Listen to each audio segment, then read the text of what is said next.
अब मुझे एक चीज़ बता कि एज ए स्टूडेंट, जैसे तेरी इंग्लिश कमज़ोर थी, यस सर। फिर तूने इंग्लिश की कोचिंग ली, और इंग्लिश कोचिंग किससे? जयदीप सर से? मैंने जयदीप सर का बैच लिया था। जयदीप सर का।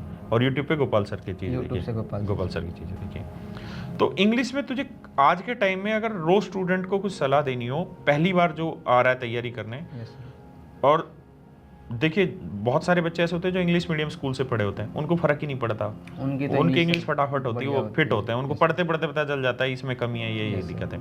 लेकिन जो हम जैसे जो बिल्कुल हिंदी माध्यम से चढ़ के आए हुए हैं, उनको कौन सा ऐसा पॉइंट है जो अभी से धीरे धीरे साल भर से तैयारी, अगर किसी बच्चे के पास 8 महीने 9 महीने हैं एग्जाम के, एसएससी के, तो कौन सी चीज़ों पर से ज़्यादा ध्यान देना चाहिए जो ज़्यादा फायदा देगी?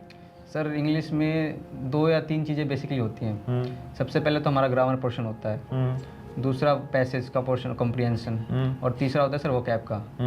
तो मेरे ख्याल से सर सबसे ज़्यादा इंपॉर्टेंट जो पोर्शन है वो होता है वोकैब का। यस सर, क्योंकि 8 से 10 क्वेश्चन वोकैब के आते हैं प्री में।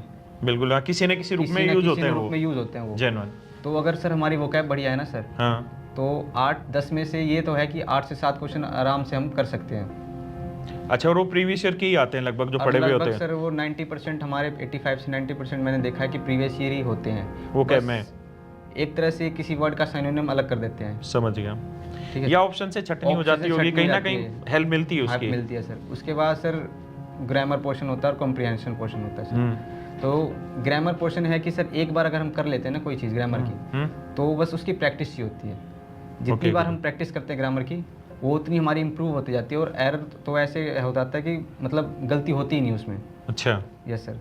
तो ये तो मेरी सलाह यही रहेगी सर कि ग्रामर के लिए सबसे पहले कोई एक टीचर का बैच ले लेना चाहिए हमें सर, और वो कैब हमें डेली पढ़नी चाहिए। कोई सी भी बुक ले ले सर, ब्लैक बुक आती है, गोपाल वर्मा सर की बुक आती है, जयदीप सर की बुक आती है वो कैब की, तो उनसे भी हम मतलब अपनी वोकैब कर सकते हैं। और ग्रामर के लिए सर कोई एक टीचर लें, उनसे अच्छे से तसल्ली से एक जगह पढ़ लो शांति से। Yes sir. और कॉम्प्रिहेंसर सर उसके लिए तो रीडिंग करनी पड़ती है सर।